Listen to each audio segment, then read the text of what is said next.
अपने पसंदीदा शो के फुल एपिसोड देखने के लिए अभी डाउनलोड करें दंगल प्ले ऐप।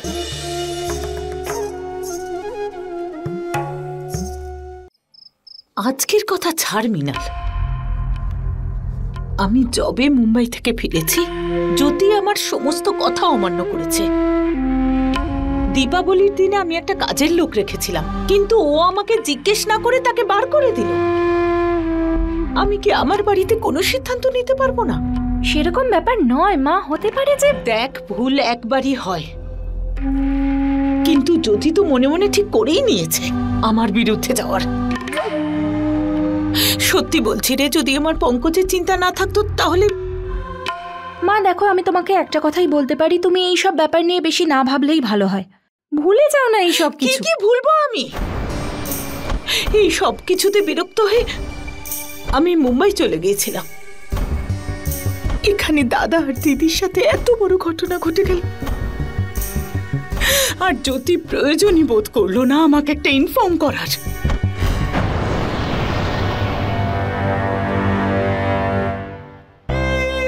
আমি আমার জীবনের এতগুলো বছর এই পরিবারটাকে বেঁধে রেখেছি, আর আজ ওই জ্যোতি এসে আমারই বাড়িতে আমাকে পর করে দিয়েছে। সত্যি মিনাল, আমি না এই বাড়িতে নিজেকে লোনলি ফিল করছি। মা, আমার মনে হয় তুমি সামান্য একটা ব্যাপারকে বড় করে দেখছো। আমি মানছি জ্যোতি বৌদি কিছু ভুল করে ফেলেছে, কিন্তু ওনার উদ্দেশ্য এই পরিবারের কাউকে বা তোমাকে দুঃখ দেওয়ার ছিল না। মা, তুমি চলে যাওয়ার পরে উনি এই বাড়ির সব দায়িত্ব খুব ভালো করে পালন করেছেন, আর তোমার এইরকম ব্যবহারে কিছুই ঠিক হবে না মা, বরং সম্পর্কে আরো তিক্ততা সৃষ্টি হবে। ব্যাস, উদয় অনেক হয়েছে। তুই মাকে দোষ দিচ্ছিস আর জ্যোতি বৌদির পক্ষ নিচ্ছিস। না দি, আমি সেটা বলতে চাইনি। আমি তো শুধু মাকে। কি বলতে চাইছিস? তুই কতদিন চিনিস জ্যোতি বৌদিকে? আজ পর্যন্ত মায়ের মুখের ওপরে কোনো কথা বলিনি, আর তোর লজ্জা করছে না মায়ের সাথে এভাবে তর্ক করতে? ইনফ্যাক্ট আমারও এটা এখন মনে হচ্ছে যে এই বাড়িতে যা যা খারাপ ঘটছে সেটা জ্যোতি বৌদির জন্য হচ্ছে।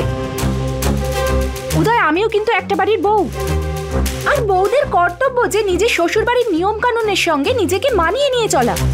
কিন্তু এখানে তো সব অন্যরকম চলছে। বৌদির তো এইসব নিয়ে কোনো মাথা ব্যথাই নেই। ওখানে উনি সোশ্যাল ওয়ার্ক করছেন, একজন অন্য মহিলার সঙ্গে হসপিটালে বসে আছেন, কিন্তু এতে ওনার কোনো মাথা ব্যথাই নেই যে ওনার পরিবারের লোক, ওনার স্বামী ওনার জন্য অপেক্ষা করে বসে আছে। বিয়ের মানে এটাই নাকি? আমার এটা মনে হয়েছিল যে জ্যোতি বৌদি পঙ্কজ দাদার জীবনে আলো নিয়ে আসবে, কিন্তু না, উনি আমার দাদার জীবনটা আরো অন্ধকার করে দিয়েছেন। আমাদের মতো সাদাসিধে লোক পেয়েছে তো এখানে, সেটারই না সুযোগ নিচ্ছেন উনি, বুঝেছিস? যদি আমার শ্বশুর বাড়িতে আমি এরকম করতাম না, তাহলে জানিস না আজকে কত কিছু ঘটে যেত, তুই ভাবতেও পারবি না।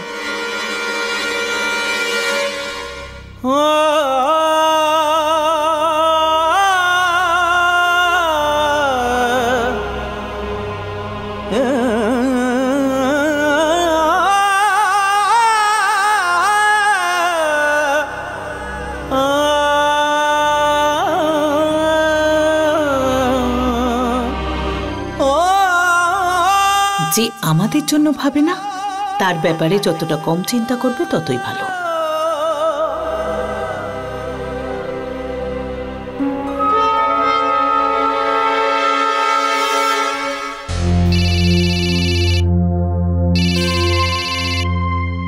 হ্যালো জ্যোতি। হ্যাঁ পঙ্কজ, আমি আজ পর্যন্ত তোমার সব কথা শুনেছি, সব সময় তোমার সঙ্গে থেকেছি, আমি কোনোদিন তোমায় কিছু বলিনি। আর এসব কিন্তু আমি মহান হওয়ার জন্য করিনি। আমি এটা ভালো করে জানি যে এটা একজন স্বামীর কর্তব্য, কিন্তু আজকে এত শুভ একটা দিনে তুমি একজন স্ত্রী আর একজন বৌমার দায়িত্ব পালন করতে অক্ষম হয়েছো। ছোট মা খুব রেগে আছেন তোমার ওপর, আর আমি আজ প্রথমবার কোনো প্রতিবাদ করিনি, কারণ আমি জানি আজ সবাই ঠিক বলছে। তুমি আমাকে আর আমার পরিবারকে খুব কষ্ট দিয়েছো আজ। আমি তোমার কাছে এটা আশা করিনি। পঙ্কজ, আমি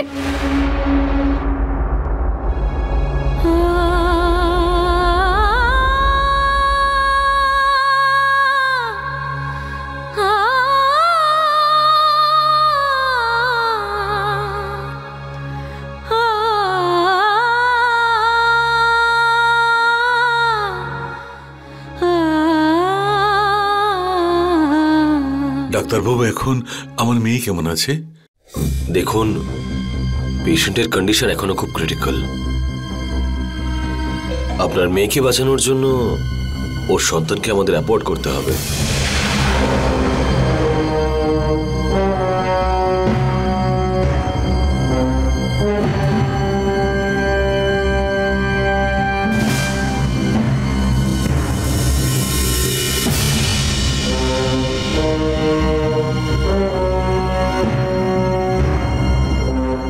সেই জন্য আপনাদের পরিবার থেকে যে কোনো একজনকে এই ফর্মে সাইন করতে হবে।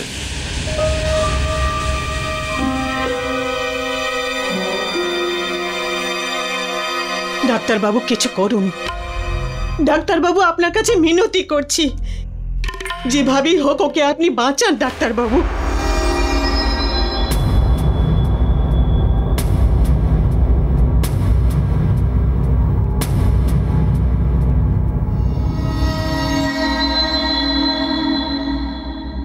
মা, তুমি তুই চুপ কর। ডাক্তারবাবু ইচ্ছে করলে সবকিছু পারেন। ডাক্তারবাবু কিছু একটা করুন আপনি।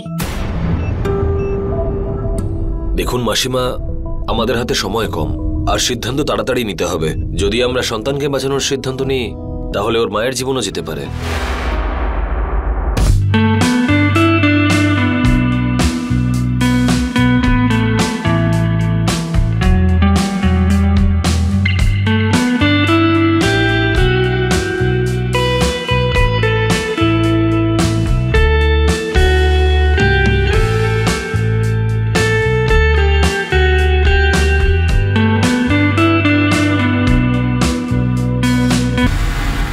ডাক্তারবাবু, প্রথমে কিন্তু আমার মেয়ে, ওর জীবনের থেকে দামি আর কিছু নেই আমার কাছে।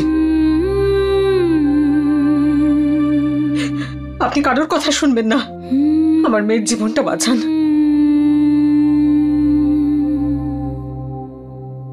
এটা আমার সিদ্ধান্ত।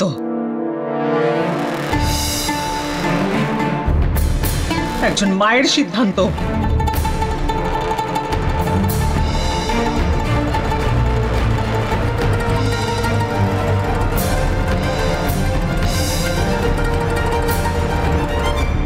পদ্মা, তুমি তো দুজনকেই বাঁচানোর কথা বলতে পারতে। না মা, আমি প্রথমেই অনেক বড় ভুল করেছি।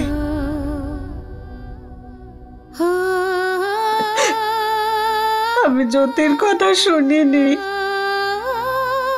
আর নিজের মেয়েটাকে রাক্ষসের হাতে তুলে দিয়েছিলাম, যার জন্য আজকে আমার সুষমা। ব্যাস ব্যাস, সুষমা ঠিক হয়ে যাক, এছাড়া ভগবানের কাছে আর কিচ্ছু চাই না আমি।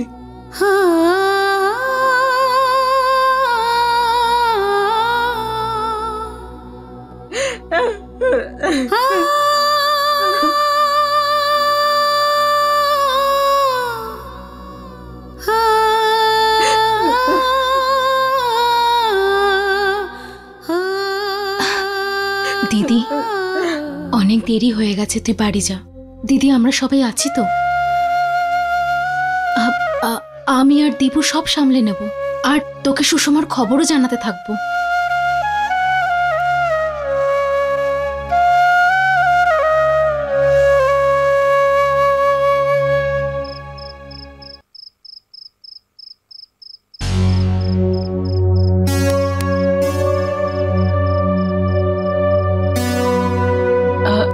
বৌদি, কি হলো? আজকে আরো দেরি করে ফিরলেন? হ্যাঁ, কিন্তু এত অন্ধকার কেন করে রেখেছো? বাকি সবাই কোথায় আছে? আজ সবাই খাবার খেয়ে তাড়াতাড়ি ঘুমিয়ে পড়েছে, সেই জন্য আলোগুলো নিভিয়ে দিয়েছি। আপনার জন্য খাবার গরম করব? না না, এখন আমার খিদে নেই, ছেড়ে দিন। কিছু তো খেয়ে নিন। আমি দুধ খেয়ে নেব, আপনি যান, গিয়ে ঘুমিয়ে পড়ুন। আচ্ছা।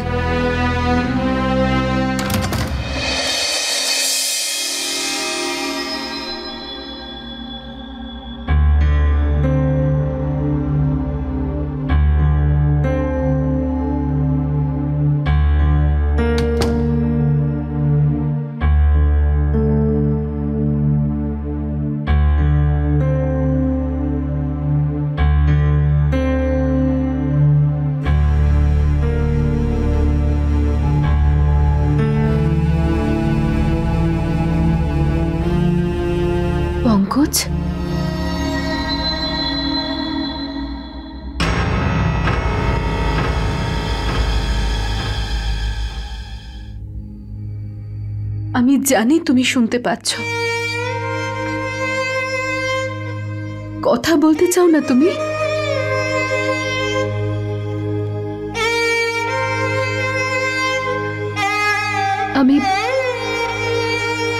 আমি সময়ের মধ্যে আসতে পারলাম না। প্লিজ পঙ্কজ, একটু কথা তো বলো।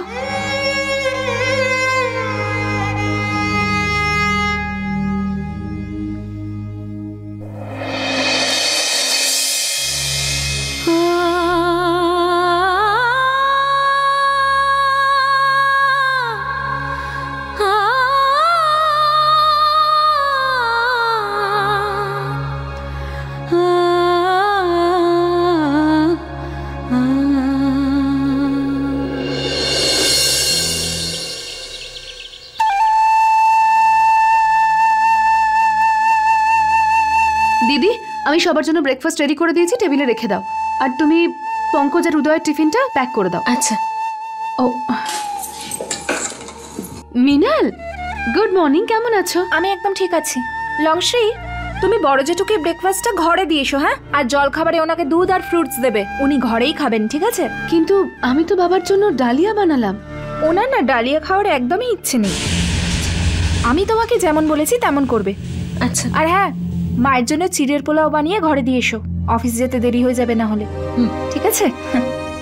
মিনাল, তোমার চা আর উপমা খেতে ভালো লাগে তো? বানিয়ে দেবো? থ্যাংক ইউ, আমার এখন মুড নেই।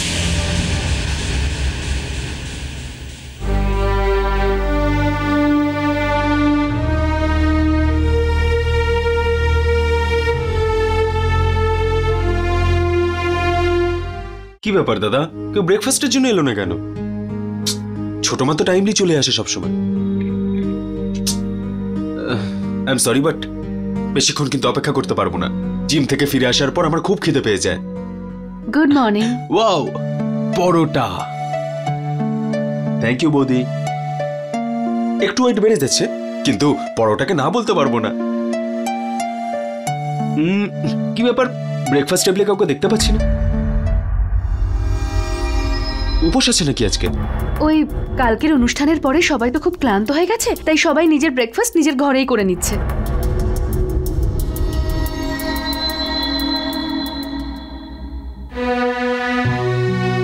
আরে উদয় দাদা, খা না, দারুণ টেস্টি হয়েছে।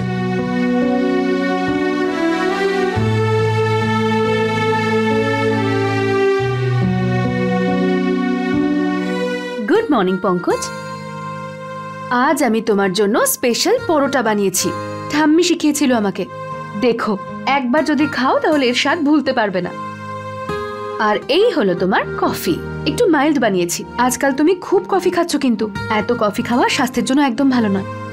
আর হ্যাঁ, লাঞ্চ আজ তোমার টিফিনে স্পেশাল কিছু বানিয়েছি। এখন বলবো না, লাঞ্চে যখন তুমি টিফিনটা খুলবে তখন সারপ্রাইজ হয়ে যাবে। নাও, তাড়াতাড়ি খাবারটা শুরু করো, আমারও খুব খিদে পেয়েছে।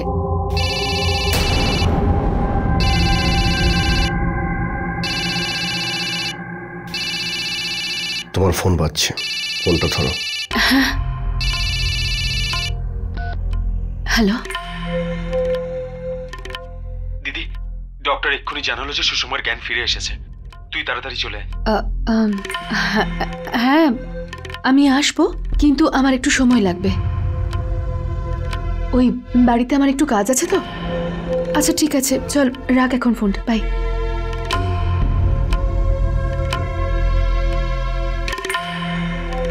তুমি তাড়াতাড়ি খাবারটা খেয়ে নাও, আমি তোমার টিফিনটা প্যাক করে দিই। আমি তো ভাবলাম তুমি আমার সঙ্গে ব্রেকফাস্ট করবে। যাই হোক, তোমার কোথাও যাওয়ার আছে, যাও টিফিনটা প্যাক করে দাও। সেটাও করতে হবে না, লংসিকে বলো, ও করে দেবে। পঙ্কজ, আমি কিছু বলার প্রয়োজন নেই জ্যোতি। আমি জানি তুমি একটা ভালো কাজ করতে যাচ্ছ, আর কাউকে হেল্প করা খুব ভালো কাজ। কিন্তু আজ একটা কথা তোমাকে অবশ্যই বলতে চাই। দেখো জ্যোতি, আমার এটা সত্যি খুবই খারাপ লাগে যখন এই বাড়িতে কেউ তোমাকে দায়িত্ব জ্ঞানহীন বলে।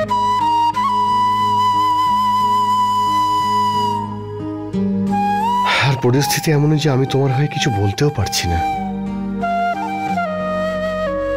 কাল একটা শুভ দিনে তুমি বাইরের কাউকে হেল্প করতে গিয়ে নিজের বাড়িতেই সময় দিতে পারলে না।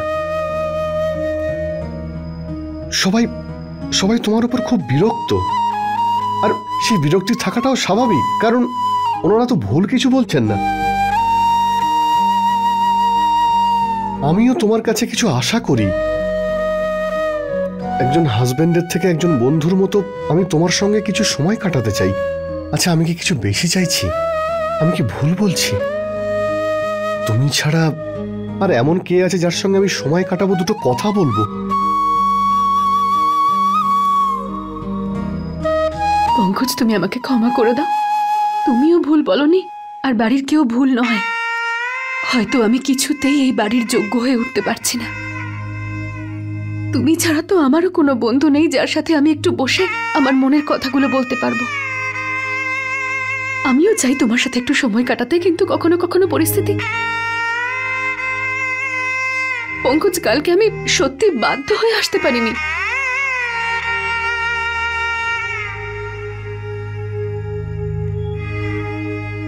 তুমিই বলো না, আমি কি এটা নিজে চাইতে পারি যে তুমি বা আমার পরিবার, তোমরা সবাই আমার উপর রাগ করে থাকো? বলো না। যদি আমি সব বুঝতে পারছি, কিন্তু তুমি এই বাড়ির বউ, তাই তোমাকেই সবাইকে বোঝাতে হবে।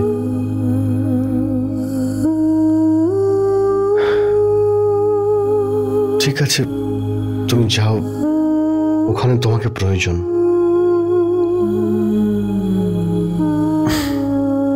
নিজের খেয়াল রেখো। আর হ্যাঁ, আমি বাড়ি ফিরে আসার আগেই তুমি কিন্তু চলে আসবে।